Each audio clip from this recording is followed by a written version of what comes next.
2026 ఎలా ఉండబోతుందో కొన్ని అంచనాలకు మించి కొన్ని కార్యాలు జరగచ్చు. త్వరగా సమీకరణాలు మారుతున్నాయి. జియో పాలిటిక్స్లో చాలా ర్యాపిడ్ చేంజెస్ వచ్చేస్తూ ఉన్నాయి. అమెరికా వెనిజువేలా ప్రెసిడెంట్ మధురోని కిడ్నాప్ చేసి తీసుకెళ్ళడం, ఆ దేశంలోకి వెళ్ళి ఆ ప్రెసిడెంట్ని పట్టుకుని తీసుకెళ్ళి న్యూయార్క్ జైల్లో, బ్రూక్లిన్ జైల్లో పెట్టి అతని న్యాయస్థానం ముందు నిలబెట్టారు.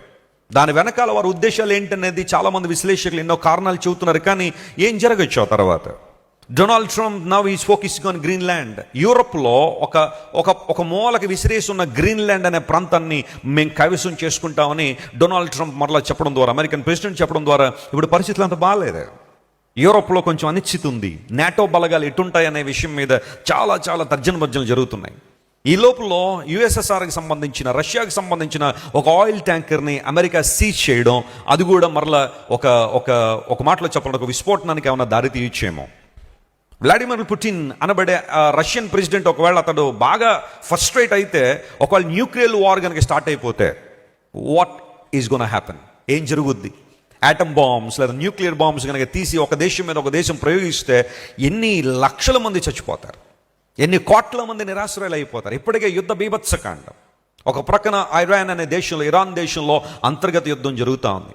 ఒక ప్రక్కన ఇండియా పాకిస్తాన్ బార్డర్లో ఎప్పుడు కూడా అలజడి జరుగుతూనే ఉంది.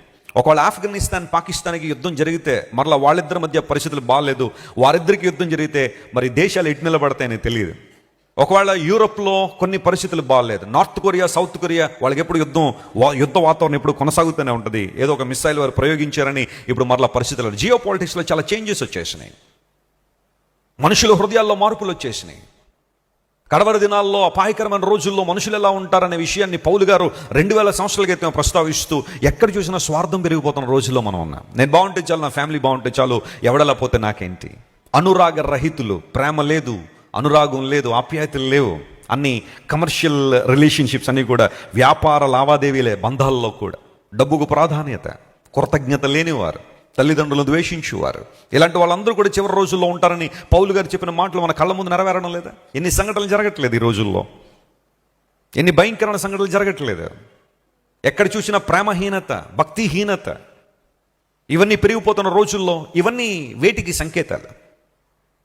ఇవన్నీ వేటిని జ్ఞాపకం చేస్తున్నాయంటే క్రీస్తు ప్రభు రెండవ రాకడ అత్యంత సమీపంగా ఉందనే విషయం ప్రభు లేఖనాలు చాలా స్పష్టంగా తెలియజేస్తున్నాయి.